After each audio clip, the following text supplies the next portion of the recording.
kooxda Xisballah ayaa wacad ku martay in ay samayn doonto weerar argoosi ah waxaana sidoo kale ay eedaysay qaar ka mid ah sirdoonada wadamada Carabta iyadoo tilmaantay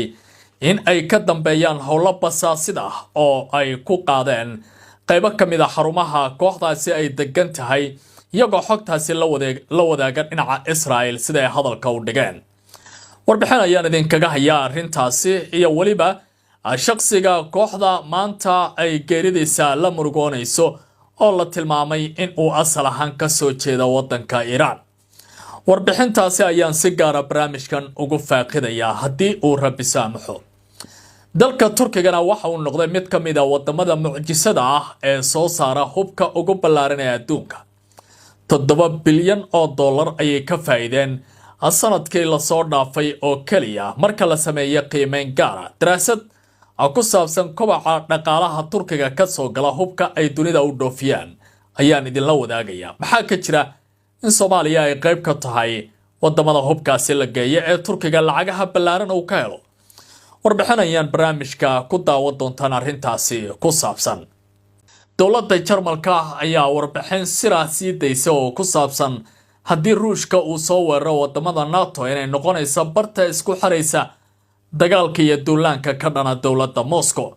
arrintan oo si weyn ay u lafagurayaan qaar ka mid ah warbaahinta waaweyn ee adduunka haddaba Jarmalka ma waxa uu diyaar garoobay weerarka ka dhanka ah dalkaasi Turkiga maxayse tahay walaaca laga muujinayo dowladda uu hogaamiyo Vladimir Putin xilligan oo ay wadnaha farta ku hayaan qaybo ka mid ah wadamada reer galbeedka inta barnaamijka joogno waxaan la faguri doonaa war ka soo baxay dowladda Syria iyagoo baaq la yaab la u dirtay wadamada islaamka iyo guud ahaanba dunida waxay ka ashtakoonayaan Israel kadib weerar maanta ka dhacay meel ku dhow caasimadda Dimashq waxay leeyihiin ciidamada Israel ayaa lagu soo waramayaa maanta inay duqeymo ka fuliyeen magaalo kaabiga ku haysa caasimadda Dimashq ee wadanka Syria arrintaas ayaa waxaa si weyn uga galgashay xukuumadda uu hogaamiyo Ahmed Sharac oo ah madaxweyne ku meel gaar ah oo gacan saar wanaagsan la leh dowladaha reer galbeedka iyo waliba dowladda Turkiga oo NATO ka tirsan haddaba wasiirka muraha dibadda Asad al-Shaybani ayaa war uu soo saaray waxa uu baaq ugu jeediyay wadamada dunida gaar ahaan kuwa dunida islaamka iyo Carabta sida ay qorayaan wakaaladaha wararka ee Carabta wasiirka arrimaha dibadda ee Syria ayaa maanta ugu baaqay qaramada midoobay dalalka Carabta iyo kuwa dunida islaamka in tallaabo degdeg ah laga qaado buu yiri weerarada isdaba joogga ah oo ay Israel ku qaadayso ama ka fulisay qaybo ka mid ah gudaha wadanka Syria bayaankan ayaa yimid kadib markii Syria ay cambaaraysay duqeyntii lagu qaaday tulada loo yaqaan Baytul Jin ee duleedka magaalada Dimashq taas oo uu ku tilmaamay weerar toos ah oo lagu bartilmaameedsaday dad shacab ah oo u baahan in la garab istaago Asad al-Shaybani ayaa qoraal uu ku daabacay bartiisa X ee Twitter-ka hore loo oran jiray ayaa weerarkaasi ku tilmaamay gardarro aan geed loogu soo gaban oo lagu weerarayo qarannimada iyo madaxbannaanida qarankaasi oo mudan in si weyn loo ilaaliyo isagoo sheegay in Israel si ula kacay u beegsatay dad aan waxba galabsan sida uu hadalkiisa ku yiri waxa uu ka digay in si socoshada duulaanada noocan ah ay halis ku yihiin nabadgelyada iyo xasiloonida gobolka Shaybani waxa uu sidoo kale weeraradan joogtada ah ku tilmaamay ama ay dalbanayaan buu yiri jawaab adag oo caalamku uu ka bixiyo waxana uu ku eedeeyay beesha caalamka inay ka aamuseen faragelinta iyo dhiirigelinta Israel ee madaxbannaanida wadankaasi iyo si waditaanka falalka guracan wasiirka waxa uu ugu baaqay qaramada midoobay gaar ahaan golaha amniga ee jamciyadda qurumaha ka dhaxaysa dalalka Carabta iyo kuwa islaamka in mas'uuliyadan ay gutaan oo ay ka hortagaan buu yiri weerarada joogtada ah Israel ay ku hayaan wadankooda sida uu ku baaqaba goordhow dowladda Jarmalka ayaa daboolka ka qaatay inay noqonayso mid ka mid ah wadamada ugu muhiimsan ee isku xiraya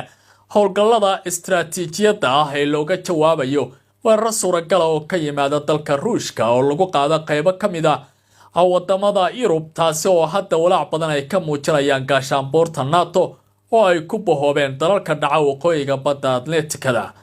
waxa uu tilmaamay war gaar ah oo sira oo la helay in dowladda Jarmalka ay diyaarinayso guud ahaanba kaabayaashii fududeynayay in jawaab degdeg ah laga bixiyo haddii Yurub ay la kulanto weerar iyo dharbaaxa uga imaanaysa waddankaasi Ruushka. dowladda Jarmalka markii ugu horeysay waxay shaacisay qorshaha istiraatiijiyadeed ee difaaca dalkaasi ee loo yaqaano Operation Plan Germany kaasoo noqonaya kadib markii muddo dheer baa layidhi qorshahaasi uu ahaa mid sira in iminka bannaanka la keenay. qorshahan ayaa muujiyay in Jarmalku uu noqon doono xarunta ugu weyn ee isku xirka difaaca NATO haddii uu dhaco dagaal toos ah oo ka dhana xulafada ka hor yimaada baa layidhi ama ka dhanka ah dhinacaasi Ruushka oo hadda qarka u saaran inay isku dhacaan wadamada NATO gaar ahaan kuwa Yurub. warbixintan waxay shaacisay in Jarmalka uu diyaar u yahay in uu noqdo marinka ugu muhiimsan ee laga dhaqaajinayo ciidanka NATO gaadiidka iyo qalabkoodaba si hab degdeg ah loogu daabulo dalalka bariga Yurub haddii ay faragelintaasi iminka laga baqayo dhinaca Ruushku ay bannaanka timaado. tani waxay ku soo beegmaysaa iyadoo gobolka uu wajahayo xiisado sii kordhaya oo la xiriira dalka Ruushka waxaana qorshuhu dib hoos ugu xariiqaya baa layidhi dowrka Jarmalka ee xilliga dagaalkii qaboobaa marka la fiiriyo xiisadan iyo warbixintan sirta ah isku soo aaday. qorshaha oo ka kooban boqolaal bog ayaa sidoo kale qeexaya sida ay dowladda hay-adaha rayidka ah iyo ciidamada Jarmalku u wada shaqayn doonaan markii dagaalka gudaha loo galo iyadoo la diyaarinayo dekedaha wadiiqooyinka tareenada ama xadiidka wadooyinka iyo kaabayaasha kale ee muhiimka u ah inay ciidamada gaashaanbuurta NATO ay isticmaalaan xilliga dagaalkaasi uu socon karayo. mas-uuliyiinta difaaca ee Jarmalka ayaa ku adkaysanaya in qorshahan muhiimka ah uu xaqiijinayo badbaadada dalka iyo ilaalinta xulafada NATO xilli ay sii xoogaysanayaan qataraha military iyo kuwa internetka ah ee ka imaanaya dhinacyada kala duwan ee Ruushku uu ugu horeeyo sida ay tilmaamayaanba xogta warbixintan ay daboolka ka qaaday. iyadoo xiisada gobolka bariga dhexe ay sii kordhayso lagana baqayo in dagaal ballaaran uu gobolkaasi faraha la galo, haddana kooxda xisbiga ee dalka Lebanon ayaa ku waramaysa in ay samayn doonaan argoosi ka dhana ninkii sargaalka ahaa ee Fuad Shukur bedelay ee isna la qaarajiyay. ninkan oo asal ahaan ka soo jeeda waddanka Iran ayaa la sheegay inuu ka mid ahaa ragga birlabka ah ee kooxdaasi ka tirsanaa sida ay iminka qubaradu tilmaamayaan. ururka Xisballah ee Lebanon ayaa ku goodiyay in ay ka jawaabi doonaan weerarka cirka ah ee Israa'iil ay ku dishay sargaal sare oo kooxdaasi ka tirsan oo dabdabaawi lagu magacaabo kaasi oo lagu beegsaday deegaanka koonfurta Beirut 23 November 2025 sida xogta diiwaangelinta geeridiisa lagu sheegay. inta lagu guda jiray xafladii tacsida uu xisbiga ku qabtay galabta oo Jimco ahayd magaalada Beirut, Naciim Qaasim oo ah xogayaha guud ee kooxda ayaa sheegay khudbad muuqaal ah oo la daweeyay in dalka ninkaasi uu yahay dambi cad iyo gardarro toos ah isla markaana kooxdu ay xaq u leedahay in ay samayso aargudasho. isagoo ka hadlaya muuqaalka waxa uu yiri waan ka jawaabi doonaa laakiin innaga ayaan dooran doonaa waqtiga iyo goobta ku habboon ee jawaabahaasi la bixin karo sida xogayaha kooxdu uu ku dhawaaqay. kooxda xisbiga waxay sidoo kale bannaanka keentay in ay dhagrayaan sirdoon shisheeye oo qayb ka yihiin kuwa Carabta oo xogtan u tusinaya nidaamka Israa'iil sida ay doodooda u dhigeen. wuxuu intaa ku daray in khiyaano iyo wax isdabamarin lagu sameeyay ciidamadooda isla markaana xogtooda lala wadaagay nidaamkaasi. waxa uu sidoo kale sheegay in dalal shisheeye iyo qaar ka mid ah hay'adaha sirdoonka Carabta ay door muuqda ku leeyihiin bixinta xogaha military ee lagu beegsado hogaamiyaasha kooxdaasi ee ugu sareeyay. ninka la dilay ee dabdabaawi lagu magacaabo aabihii waxa uu ka soo jeedaa dalka Iran halka hooyadii ay tahay waddanka Lebanon. waxa uu dhashay sanadkii 1968 sida ay tilmaamayaanba wararka la helayo. waxa uu ku barbaaray degmada ku taalla koonfurta Lebanon. dhalinyaradiisii ayuu ku biiray kooxdaasi waxaana magaca saxaafadda uu soo galay ninkaasi markii uu ka badbaaday weerar ka dhacay sanadkii 2025 halka lagu magacaabo Quneitra oo dalka Syria ah. ila Lubnaani ah ayaa tilmaamaya in ninkaasi uu ahaa taliyaha ugu sareeya ciidamadaasi oo bedelay Fuad Shukur oo ciidamada Israa'iil ay qaarajiyeen sanadkii aanu ka soo gudubnay. dilka ninkan ayaa daboolka ka qaadaya in kooxda lagu dhex jiro isla markaana ay wajahayso xaalad weyn oo hubanti la'aan amni ah, iyadoo weerarkiisa sidoo kale 5 qof oo kale ay ku geeriyoodeen markii la qaarajinayay 28 kalena ay ku dhaawacmeen sida uu warinayo telefishinka qaybta afka Carabiga ee Al Jazeera oo goordhow sheekada ninkan daboolka ka qaaday.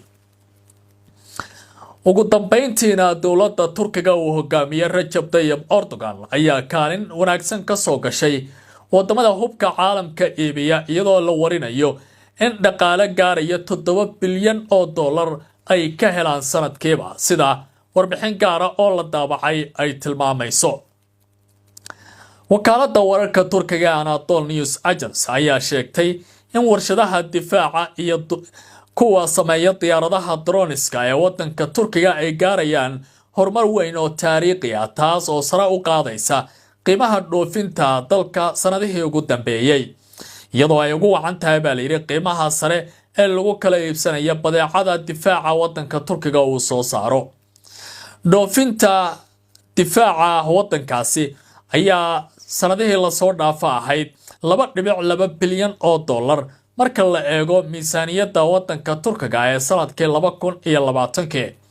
waxaana haatan ay gaartay 7 bilyan oo dollarka Mareykanka marka lagu qiimeeyo inta u dhaxaysa 2020 ilaa 2024, taasoo muujinaysa kobaca muuqda ee dowladda Turkiga ay ka gaarayso qiimaha ee ciidamadeeda ama warshadaheedu ay soo saarayaan. marka la fiiriyo waxyaabaha kala duwan ee Turkiga ay soo saarayaan ayaa haatan noqonaysa mid soo jeedanaysa adduunka, waxaana dhaqaalaha ugu badan ay ka heshaa gaadiidka dabaabaadka iyo waliba diyaaradaha droniska ah oo ayadii ugu dambeysay ay ku dhaqaaqeen Turkiga. markii samaynta gantaalaha laga soo tago, waxyaabaha kale oo ay abuureen waxaa ka mid ah diyaarado dagaal, kuwa militariga lagu tababaro iyo maraakiib qaada gaadiidka isla markaana diyaaraduhu ay ka duulaan, kaas oo hadda ay gacanta ku hayaan warshadaha wax soo saarka wadanka Turkiga, taas oo muujinaysa wadankaasi in uu yahay mid sare u kacaya. kobaca iyo faafinta caalamiga ah oo warbaahinta adduunka ay indhaha ku hayaan ayaa sidoo kale Anadolu ay daboolka ka sii qaadaysa. warshada difaaca iyo duulista dalka Turkiga ayaa sii ballaarinaysa joogtayntooda suuqyada caalamiga ah, iyadoo 5 bilood ee ugu horeysay ee sanadkan ay dhoofisay 2.98 bilyan oo dollar, taasi oo muujinaysa koror gaaraya 29% marka loo eego mid muddadii laga jooga sanadkii hore. sida ku cad warbixin uu soo saaray Maxadka Sibre Stockholm oo ku yaala dalka Sweden, Turkiga waxa uu haatan ku jira kaalinta 11aad ee dalalka ugu sareeya dhoofinta hubka caalamiga ah. sidoo kale 5 shirkadood ee Turkiga ah ayaa sidoo kale ka soo baxay liiska shirkadaha 100 ah ee ugu horeeya ee difaaca militariga soo saara, sida ay baahisay Defense News Top 100, taasi oo sanadkii 2025 la sii baahiyay. qiyaastii 11 bilyan oo dollar ayaa lagu iibinayaa hubkooda, waxaana haatan uu kordhay 28% sanadkan 2025 marka la eego sanadkii la soo dhaafay ee 2024. Recep Tayyip Erdogan ayaa lagu tiriyaa hogaamiyaasha wax soo saarka wadanka Turkiga kor u qaaday kadib markii uu la yimid siyaasad caalamka ka gadmi karaysa, iyadoo wax soo saarka tiknoolajiyada wadankaasi iyo khubarada ka shaqeynaysana kor loo qaaday.